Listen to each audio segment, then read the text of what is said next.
بسم اللہ الرحمن الرحیم۔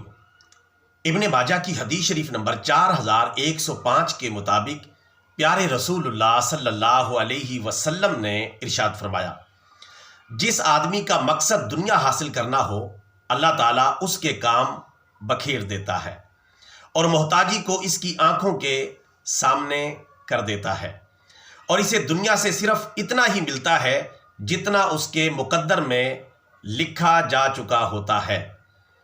اور جس آدمی کا مقصد آخرت ہو تو اللہ تعالیٰ اس کے معاملات کو ٹھیک کر دے گا اور اس کے دل کو بے نیازی عطا کر دے گا، اور دنیا اس کے پاس ذلیل ہو کر چلی آئے گی۔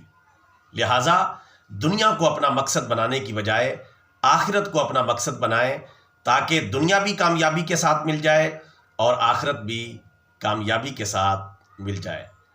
ہمارا یہ پیغام اچھا لگا ہے تو بطور صدقہ جاریہ channel subscribe, video like and share.